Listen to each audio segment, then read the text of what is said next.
స్థానిక ఎన్నికలపై స్టే ఇస్తూ హైకోర్టు ఇచ్చిన తీర్పు నేపథ్యంలో ఇవాళ మంత్రులు అధికారులతో సీఎం రేవంత్ రెడ్డి సమావేశమైతే కానున్నారు.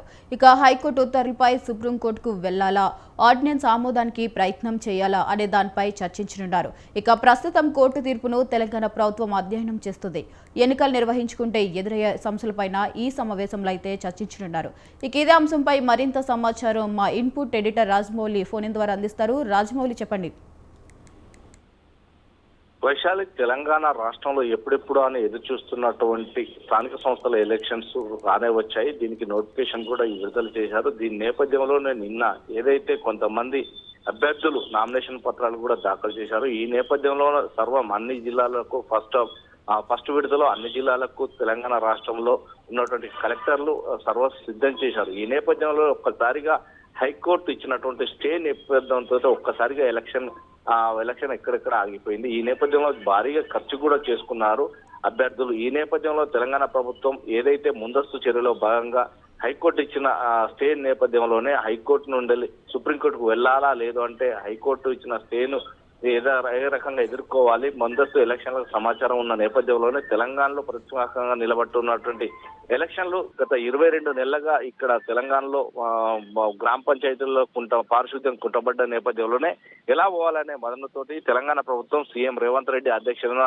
మంత్రుల మండలి ఈ రోజు నిర్ణయం తీసుకున్నారు. ఎందుకంటే సుప్రీంకోర్టుకు వెళ్లి స్టే వికెట్ చేయించడమా, లేదంటే స్టే మీద ఆర్డర్ తేవడమా అనేది మాత్రం వేచి పరిస్థితి ఏర్పడ్డది. తెలంగాణ రాష్ట్రంలో ఇప్పటికే 42% అంటే బీసీలకు 42% తెలంగాణ రాష్ట్రంలో కాంగ్రెస్ పార్టీ ఇస్తానన్న నేపథ్యంలోనే బీసీలకు 42% రిజర్వేషన్ కల్పిస్తామని చెప్పినప్పటికీ 42% కల్పిస్తూ ఎలక్షన్లకు ముందుకెళ్తామని జీవో కూడా తీయడం జరిగింది అసెంబ్లీలో. ఈ 9th షెడ్యూల్ కల్పక దీన్ని 9 నెంబర్ తోటి జీవో తీస్తే ఆ జీవోకు సవాల్గా వెళ్తున్నటువంటి కొంతమంది నేతలు సుప్రీంకోర్టును హైకోర్టును ఆశ్రయించడం జరిగింది. సుప్రీంకోర్టు నేరుగా హైకోర్టు వద్దకు వెళ్ళాలి, హైకోర్టు సూచనల మేరకే ఇది నడవాలి, హైకోర్టు తదుపరి ఉత్తర్వుల ప్రకారమే మేము చర్యలు తీసుకుంటామని చెప్పగా నిన్న ఏదైతే 2 రోజుల వాదనలు విన్నటువంటి హైకోర్టు ఈ నేపథ్యంలో నిన్న ఒక్కసారిగా 3:30 ప్రాంతంలో ఒక్కసారిగా బాంబు పేల్చినట్టు స్టే ఇవ్వడం జరిగింది. ఈ నేపథ్యంలోనే ఆ గవర్నమెంట్ కు 4 వారాల తర్వాత కౌంటర్ దాఖలు చేయాలని, ఇదే నేపథ్యంలో కులగణకు సంబంధించి ఏ కులాలు ఎంతవరకు ఏబిసిడి కేటగిరీలు ఎలా విభజించారనే అంశం మీదనే స్టే ఇచ్చారు. ఈ నేపథ్యంలో 4 వారాలు ఏదైతే ప్రత్యర్థులకు 2 వారాలు అంటే 6 వారాలు అంటే నెల 15 రోజుల గడువు నేపథ్యంలోనే ఇక ఎలక్షన్లు ఈ సంవత్సరం అయితే రావు అనేది కొంతమంది మేధావులు చెప్తున్నటువంటి మాట. కానీ 2026 జనవరిలో కానీ ఫిబ్రవరిలో కానీ ఎలక్షన్లు అయితే ఇప్పుడు మాత్రం హైకోర్టు నుంచి సుప్రీంకోర్టుకు పోయినా కానీ వాళ్ళు కూడా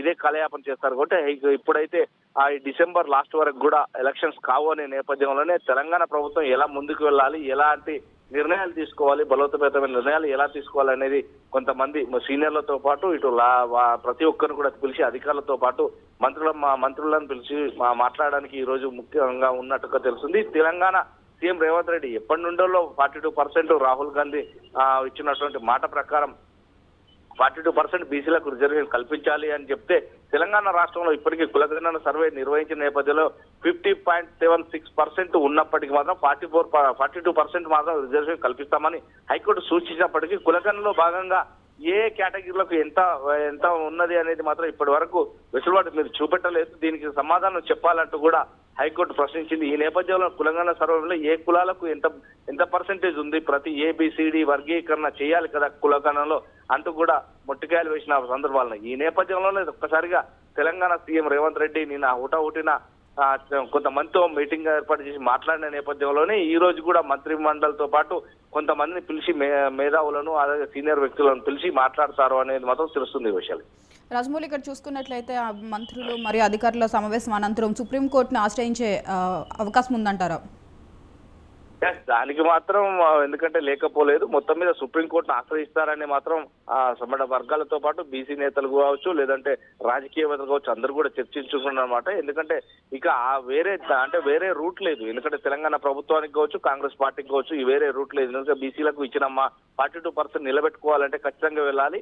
దీనికి సంబంధించి ఒకవేళ ఆర్డినెట్ కు సంబంధించి రాజ్యాంగబద్ధంగా 9th షెడ్యూల్లో నిర్మించాల 9th షెడ్యూల్లో దీన్ని చేర్చాలంటే కొన్ని చిక్కుముళ్ళు ఉన్న నేపథ్యంలోనే ఒక్కసారిగా ఇటు కేంద్ర ప్రభుత్వాన్నితో పొట్లాడలేము, ఇటు మిగతా పార్టీలు కూడా కలిసి రావలేవు. కాబట్టి ఇప్పుడు ఏది ఏమైనా కానీ సుప్రీంకోర్టును ఆశ్రయిస్తేనే బాగుంటుందనేది ఒక ఆలోచనకు చేస్తున్నట్టుగా తెలుస్తుంది. ఏది ఏమైనప్పుడు హైకోర్టు స్టే వెకెట్ చేయడానికి, హైకోర్టు స్టే కొట్టివేయడానికి సుప్రీంకోర్టు ఆశ్రయిస్తాననేది మాత్రం అర్థమవుతుంది. వైశాలి, రాజమౌళి, ఇక్కడ చూసుకున్నట్లయితే 50% మించి రిజర్వేషన్ దాటకూడదు అనేది అయితే ఉంది. మరి సుప్రీంకోర్టుకి వెళ్ళిన తర్వాత అన్న మరి గవర్నమెంట్ వైపు అయితే వస్తుందంటారా న్యాయం?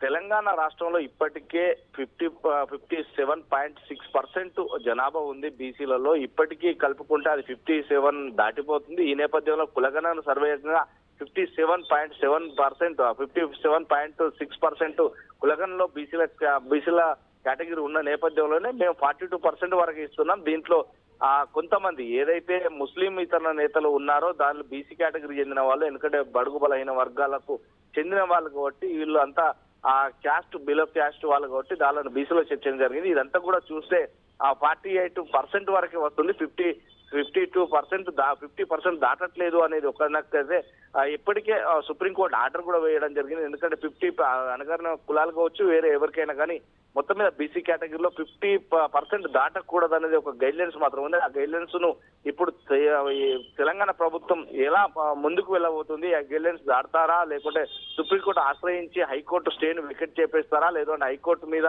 సుప్రీంకోర్టు స్టే విధిస్తుందా అనేది మాత్రం వేచి చూడాల్సిన పరిస్థితి ఏర్పడ్డది. విషయాలు ఇక్కడ మరి రిజర్వేషన్ అంశం తేలేంత వరకు ఇంకా ఎలక్షన్స్ జరగవని మనం చెప్పుకోవచ్చా?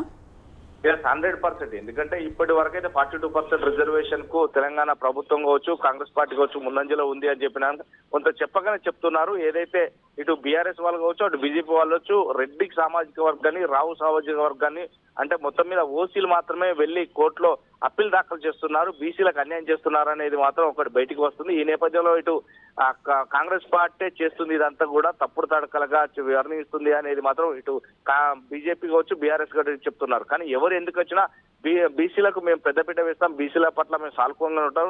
మా ఏదైతే ప్రధానమంత్రి కూడా బీసీ అని చెప్పుకొస్తుంది బీజేపీ. ఇక బీసీలకు మేము పెద్దపీట వేస్తామంటూ కూడా ఏదైతే బీఆర్ఎస్ పార్టీ చెప్తుంది.